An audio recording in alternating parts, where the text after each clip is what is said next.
अस्सलामुअलैकुम स्टूडेंट्स, आज की वीडियो है इनकम टैक्स की प्रॉब्लम नंबर 6 के हवाले से। तो मोस्ट इम्पोर्टेंट है, अक्सर इसमें से काफ़ी पॉइंट्स पेपर में आ जाते हैं, तो अच्छे तरीके से आपने इस लेक्चर को समझना है। तो स्टार्ट करते हैं। The following information relating to the income of the mister Hassan Mozam for the tax year ended 30 June 2022। Start करते हैं जी। हमें बेसिक इन्फॉर्मेशन गिवन है, नीचे बेसिक सैलरी गिवन है 1 लाख रुपए से। तो बेसिक सैलरी हमेशा टैक्सेबल होती है। पॉइंट नंबर 2 है जी डेनेंस अलाउंस। डेनेंस अलाउंस 1,20,000 रुपये के हैं। अलाउंस हर किस्म के टैक्सेबल होते हैं। डेनेंस अलाउंस कहते हैं किससे हैं? इन्फ्लेशन की वजह से जो एम्प्लॉई को इजाफी पैसे मिलते हैं उसे डेनेंस अलाउंस कहते हैं। पॉइंट नंबर 3 में कहता है एफिशिएंसी ऑनरेरियम 80,000 रुपये से है, ये भी टैक्सेबल होता है। ये कहते किससे हैं? नॉन प्रॉफिट मेकिंग ऑर्गेनाइजेशन के अंदर जब कोई वॉलंटियर, कोई बंदा अपनी खिदमात पेश करता है तो उसको जो पैसे दिए जाते हैं उसे कहते हैं एफिशिएंसी ऑनरेरियम। तो ये तीनों चीज़ें पहले टैक्सेबल होंगी। मैं आपको साथ दिखा देता हूँ। बेसिक सैलरी 10 लाख रुपये से टैक्सेबल है, ये साइड पे टिक लगा रहा हूँ। उसके बाद डेनेंस अलाउंस है 1,20,000 रुपये के, टैक्सेबल है। उसके बाद एफिशिएंसी ऑनरेरियम 80,000 रुपये से टैक्सेबल है। आप तरतीब से भी लिख सकते हैं इसे। पॉइंट नंबर 4 है जी residential bill paid by the employer. Employer ने बिल अदा किए हैं 1,75,000 के, तो बिल अदा किए हैं, इन पे टैक्स भी देना पड़ेगा। तो 1,75,000 रुपये से टैक्सेबल हो जाएंगे। 1,75,000 से ये देखें जी residential bill paid by the employer taxable हो जाएंगे। इसके बाद वाला पॉइंट है जी मेरे पास cash award granted by the prime minister of Pakistan. जब ये टैक्स अवार्ड, जब ये किसी किस्म का कोई भी कैश अवार्ड आपको प्रेसिडेंट देगा तो ये एग्जेम्प्ट हो जाएगा। जब ये आपको प्राइम मिनिस्टर देगा तो ये टैक्सेबल होगा 1,27,500 से। मैं आपको चेक करवा देता हूँ। 1,27,500 से कहाँ पे टैक्सेबल हुआ है? ये देखें जी, cash award granted by the prime minister of Pakistan 1,27,000 से, ये साइड पे मैंने टिक लगा दिया है, ये टैक्सेबल हुआ है। नेक्स्ट पॉइंट है जी मेरे पास कि compensation for the termination of services. आपने अपने सर्विसेज को छोड़ा है, उसके बदले में कंपनसेशन कुछ मिली है जो कि 2,80,000 रुपये की है। उसके ऊपर भी आप टैक्स पे करेंगे, तो 2,80,000 रुपये को हम टैक्सेबल कर देंगे। ये देखें जी compensation for termination of services 2,80,000 रुपये से इसको हम टैक्सेबल कर देंगे। वेरी नेक्स्ट पॉइंट है मेरे पास कि loan obtain from the employer 8% पे अमाउंट है 11,50,000 रुपये, और जो इंटरेस्ट आप पेड कर रहे हो वो 1,04,000 रुपये कर रहे हो। अगर ये नीचे जो अमाउंट जिसके ऊपर मैंने फिंगर रखी है ये अमाउंट गिवन ना होती तो आपने क्या करना था? बेंचमार्क रेट 10% होता है, आपने 8% पे कर दिया है, तो रिमेनिंग 2% आप टैक्स पे कर देते 11,50,000 रुपये का। लेकिन यहाँ पर ये 1,04,000 की अमाउंट भी गिवन है, तो सिंपल आपने करना क्या है? 11,50,000 रुपये का ये जो रकम है इसका आपने पहले 10% लेना है। 10% आप लेते हैं तो देखें मैं लेता हूँ 11,50,000 रुपये मल्टीप्लाई बाय 10%, तो वो मेरे पास अमाउंट आती है 1,15,000 रुपये। इसमें से मैं 1,04,000 रुपये पे कर चुका हूँ, तो माइनस कर देंगे 1,04,000 रुपीज़। रिमेनिंग मेरे पास बचता है 11,000 रुपये। ये रकम इस साल टैक्सेबल हो जाएगी। चेक करवा देता हूँ मैं आपको। ये देखें जी टोटल आपका बेंचमार्क निकला था 10% लेकर 1,15,000 रुपये। जो आपने पे कर दिया था वो 1,04,000 था। रिमेनिंग 11,000 आपका टैक्सेबल हो जाएगा। नेक्स्ट पॉइंट है मेरे पास जी लीव इन कैशमेंट टैक्सेबल होती है। बार बार पेपर में आता है तो आपको इसको बताने की ज़्यादा ज़रूरत नहीं है मुझे, तो ये आसान सा है। लीव इन कैशमेंट पीएचडी अलाउंस 3 लाख रुपए के हैं, ये भी टैक्सेबल होते हैं। तो लीव इन कैशमेंट और पीएचडी अलाउंस दोनों टैक्सेबल होते हैं। 1,45,000 रुपये से लीव इन कैशमेंट है, ये देखें जी लीव इन कैशमेंट, और पीएचडी अलाउंस ये देखें जी पीएचडी अलाउंस 3 लाख रुपये से टैक्सेबल हैं जी। नेक्स्ट पॉइंट मेरे पास है जी cash loan receive from the father to purchase a plot. आपने अपने वालिद साहब से एक प्लाट परचेज़ करने के पैसे लिए हैं 2 लाख रुपये, तो आप इसके ऊपर टैक्स भी पे करोगे 2 लाख रुपये। 2 लाख रुपये को हम टैक्सेबल कर देंगे। ये देखें जी 2 लाख रुपये को टैक्सेबल किया हुआ है। दूसरी बात ये है ये आप अपने पैसे वालिद साहब से ले रहे हैं, और वालिद साहब जो आपको पैसे दे रहे हैं वो आपको जॉब की वजह से या सैलरी की वजह से नहीं मिल रहे, तो ये इनकम फ्रॉम अदर सोर्सेज में आएगा सेक्शन 39 के अंदर 2 लाख रुपये। और बाकी तमाम चीज़ें जो भी हम डिस्कस कर चुके हैं वो इनकम फ्रॉम सैलरी की हम डिस्कस कर रहे थे। उसके बाद वाला पॉइंट है मेरे पास जी कैश लोन हो गया जी। Medical insurance premium paid by the employer, आपके एम्प्लॉयर ने मेडिकल इंश्योरेंस प्रीमियम पे किया है 50,000 का, ये आपकी सैलरी का पार्ट नहीं होता, एम्प्लॉयर आपका पे कर रहा है मेडिकल इंश्योरेंस प्रीमियम, तो ये आपका एग्जाम्प्ट हो जाएगा 50,000 से। Medical insurance premium paid by the employer 50,000 से एग्जाम्प्ट हो जाएगा। नेक्स्ट पॉइंट मेरे पास है जी कि acquired car on loan FMV ₹40 lakh rupees. FMV का मतलब होता है फेयर मार्केट वैल्यू। एक कार आपने लोन पर ली थी, किस्तों पर ली थी, लीज पर ली थी, जिसकी रकम थी 40 लाख रुपए, और कहता है लीज रेंटल पेड किया आपने अपने खुद के रिसोर्सेज से 10 लाख रुपए। तो जब गाड़ी आप लीज के ऊपर लेते हैं तो उसकी कोई यहाँ पे कैलकुलेशन वगैरह नहीं होती, ये चीज़ को छोड़ देंगे, एग्जाम्प्ट कर देंगे। ये देखें जी, बाय एम्प्लॉई हिमसेल्फ, खुद एम्प्लॉई ले रहा है, FMV फेयर मार्केट वैल्यू उसकी 40 लाख रुपए थी, तो ये एग्जाम्प्ट हो जाएगा यहाँ पे। नेक्स्ट पॉइंट मेरे पास है जी कि tuition fee of 3 school children 85,000 rupees. Tuition fee वाली वर्किंग है जो हमने पिछली प्रॉब्लम के अंदर की थी कि हमने ट्यूशन फ़ी को 3 चीज़ों से कंपेयर करना है। वो 3 चीज़ें कौन सी होती हैं? वो ए के अंदर मैंने आपको अगर मैं दिखा सकूं यहाँ पे पिछली क्वेश्चन के अंदर ही, ये देखें, ए के अंदर मैंने लिया था 5% ट्यूशन फ़ी का, बी में लिया था 25% ऑफ टैक्सेबल इनकम, तीसरी चीज़ में मैंने आपको से लिया था कि 60,000 रुपये एक बच्चे की फ़ी थी, जितने बच्चे होंगे उसे मल्टीप्लाई कर देंगे 1,80,000 रुपये आ जाएगा। इन तीनों में से ABC में से जोन सी अमाउंट छोटी होगी उसको हम माइनस कर देंगे, तो 13,750 छोटा था, इसे मैं माइनस कर दिया था। लेकिन यहाँ पर जो ट्यूशन फ़ी है वो 85,000 गिवन है, और यहाँ पर इसकी कैलकुलेशन नहीं होगी क्योंकि यहाँ पर हमारी टोटल इनकम जो है, टैक्सेबल इनकम जो है, वो 15 लाख रुपए से ज़्यादा है। एक चीज़ आपने जहन में रखनी है, मैं आपको नोट दिखा देता हूँ यहाँ पर, कि अगर आपकी टैक्सेबल इनकम, ये देखें, tuition fee is paid not allow if the total income exceed 15 lakh rupees. अगर आपकी इनकम 15 लाख रुपए से ज़्यादा होगी तो आप ट्यूशन फ़ी की वर्किंग नहीं करेंगे। तो नेक्स्ट पॉइंट मेरे पास है जी, यहाँ पर ये ट्यूशन फ़ी नो कैलकुलेशन आएगी। He is further provide with the free furnish accommodation by his employer.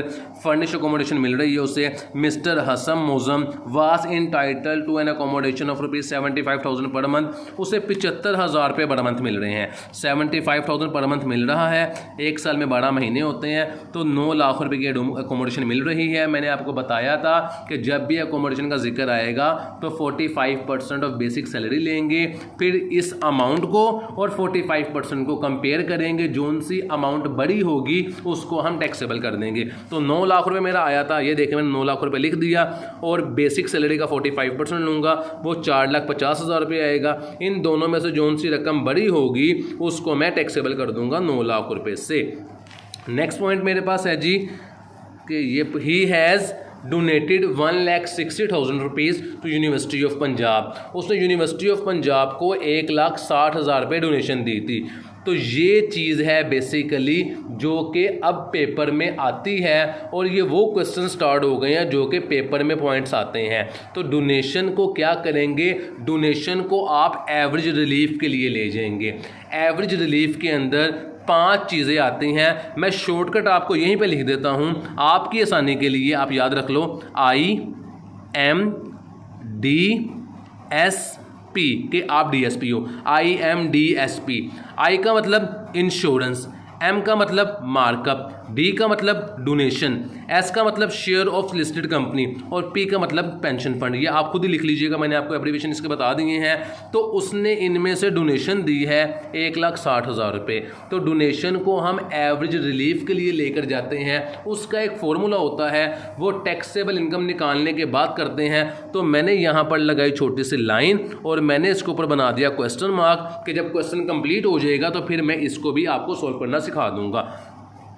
He also incurred 20,000 rupees to personal medical expenditure reimbursed voucher submitted, कि आपने वोचर जमा करवा दिया था और आपको 20,000 के मेडिकल एक्सपेंडिचर वापस मिल गए हैं। तो मेडिकल एक्सपेंडिचर एग्जाम्प्ट होते हैं, पहले भी आपको बताया था। ये देखें जी, पर्सनल मेडिकल एक्सपेंडिचर 20,000 से एग्जाम्प्ट हो जाएंगे। फिर वो हमें क्वेश्चन में कहता है during the year he receive 1,30,000 rupees in respect of 1 free ticket from USA, Lahore USA return ticket. उसे लाहौर से USA का रिटर्न टिकट मिल रहा है 1,30,000 रुपये का। तो रिटर्न टिकट मिल रहा है, उस पर टैक्स भी पे करेंगे 1,30,000 रुपये के ऊपर। ये देखें जी, free Lahore USA return ticket 1,30,000 रुपये टैक्सेबल हो जाएगा जी। इसके बाद वो कहता है जी tax deducted at the source of salary, salary से आपका टैक्स डिडक्ट हो रहा है फ्रॉम सैलरी से 3,25,000 रुपीज़, ये आप टैक्स कटवा चुके हैं, पहले से पे कर चुके हैं, तो जितना आपका टैक्स आएगा उसके अंदर से आपने इस रकम को माइनस कर देना है। शेयर फ्रॉम एओपी, इसे कहते हैं एसोसिएशन ऑफ पर्सन। ये दूसरी चीज़ आ गई है जहां मैंने लाइन लगाई है, क्योंकि इसकी कैलकुलेशन भी टोटल इनकम के बाद होगी, तो मैंने यहां भी क्वेश्चन मार्क बना लिया है। आप पेपर में हल्का सा कोई हाईलाइट कर लीजिएगा पेंसिल से या पेन से, पेंसिल तो अलाउ नहीं होती, पेन से, ताकि आपको याद रह जाए आपने किन किन चीज़ों की वर्किंग करनी है। तो एओपी की वर्किंग करनी है, एक मैंने डोनेशन की वर्किंग आपको बतानी है। नेक्स्ट पॉइंट में कहता है कंप्यूटर की फेयर मार्केट वैल्यू थी 1 लाख रुपए और आपने उसे बेचा है मिस्टर हसम मोजम को 1,05,000 का। जब भी आप कोई भी चीज़ फेयर मार्केट वैल्यू से ज़्यादा की सेल करेंगे उसके ऊपर कोई टैक्स कैलकुलेशन नहीं होगी, नो कैलकुलेशन, कोई टैक्स वगैरह आप उसके ऊपर पे नहीं करेंगे। ये देखें जी, एफएमवी फेयर मार्केट वैल्यू थी कंप्यूटर की, आपने उससे ज़्यादा का बेचा है, अबव का बेचा है 1,05,000 रुपये का, तो ये एग्जाम्प्ट हो जाएगा। तो यहाँ तक चीज़ें मुकम्मल हो चुकी है। अगर मैं आपको टिक दिखाऊं तो देखें, ये मेरे टिक भी मुकम्मल हो चुके हैं यहाँ से।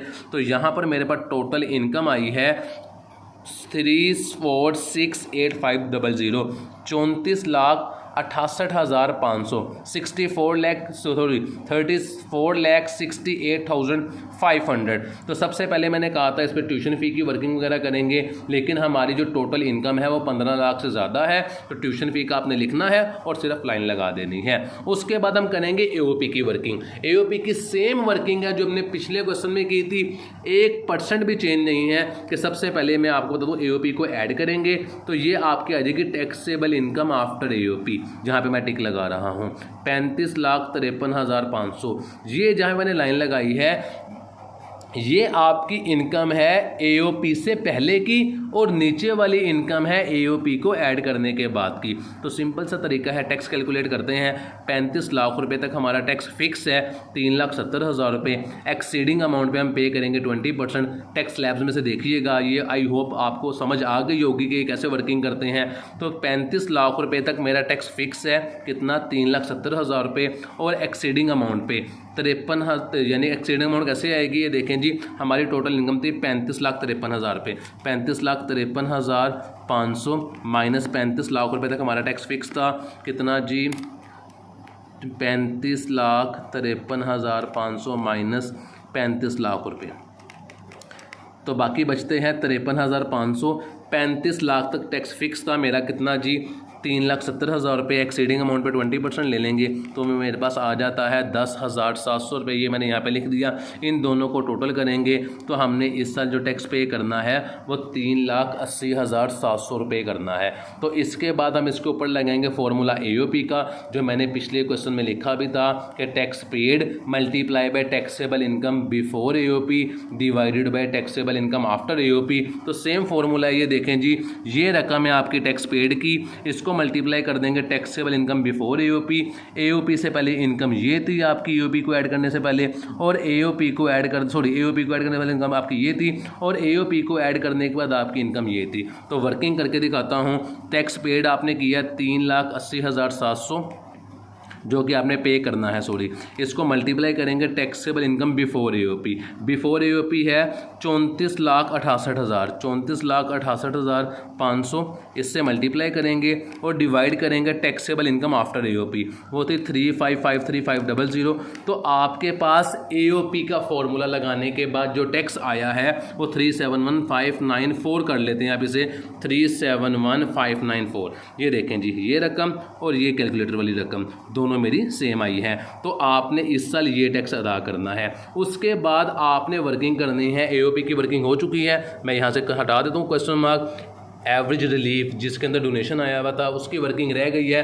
तो यहाँ पर पेपर में या तो आपको एनुअल पेपर में 1 पॉइंट आएगा, या 2 आएंगे, या 3 आएंगे, आते लाजमी है। वर्किंग आपने ध्यान से देखनी है। जब भी आपको इन 5 में से कोई पॉइंट पेपर में आ जाए तो आपने उस चीज़ को एवरेज रिलीफ के लिए लेकर जाना है। तो हमारे पास डोनेशन की अमाउंट थी 1,60,000 रुपये, आपने यहाँ पे लिख देने अमाउंट अलाउ फॉर रिबेट या रिलीफ, वो 1,60,000 रुपये है।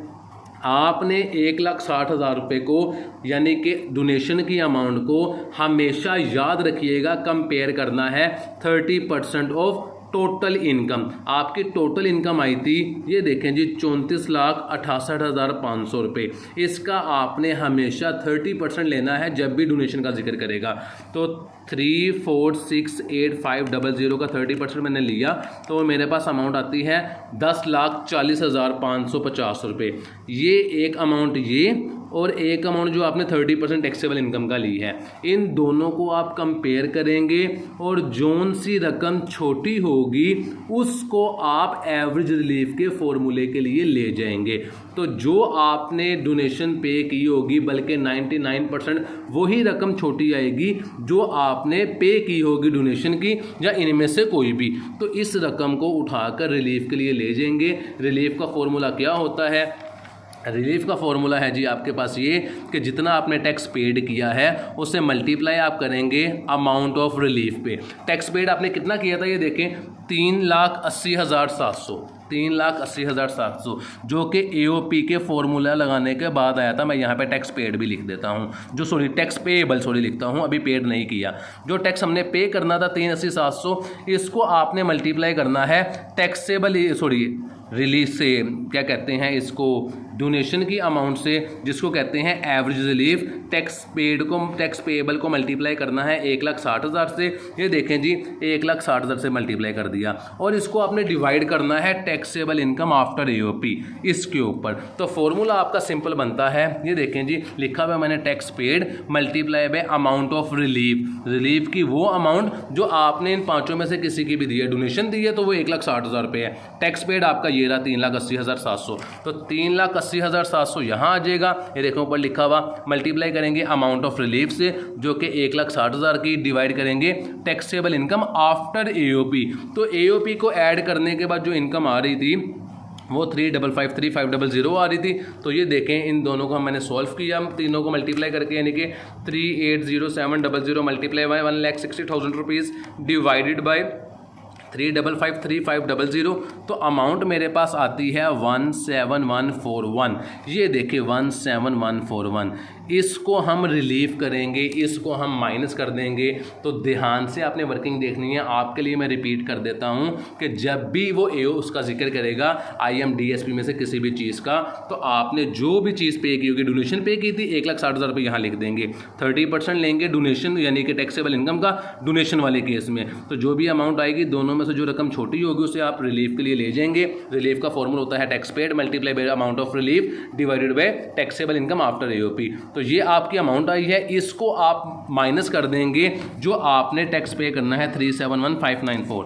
ये देखें 3,71,594 माइनस जो आपके पास अमाउंट आई है वो आई है 17,141। तो रिमेनिंग आपने जो टैक्स पे करना है 3,54,453। ये देखें 3,54,5,453। इसके अंदर आपने एक टैक्स पहले से पेड कर दिया 3,25,000 रुपये, वो आप इसमें से माइनस कर दें 3,25,000 रुपीज़। तो रिमेनिंग इस साल जो आपने टैक्स पे करना है 29,453 रुपये करना है, 3,25,000 रुपीज़ जो आपकी सैलरी में से पहले से डिडक्ट हो चुका था। तो 29,453 आपने इस साल टैक्स पे करना है। वीडियो कंप्लीट हो चुकी है। चैनल को सब्सक्राइब करना मत भूलिएगा, वीडियो को लाइक कर दें। चैनल को सब्सक्राइब करेंगे तो मुझे मोटिवेशन होगी, मैं नेक्स्ट वीडियोज़ इंशाल्लाह और जज्बे से और मोटिवेट होकर बनाऊंगा। अपना ख्याल रखिएगा। अल्लाह हाफिज़।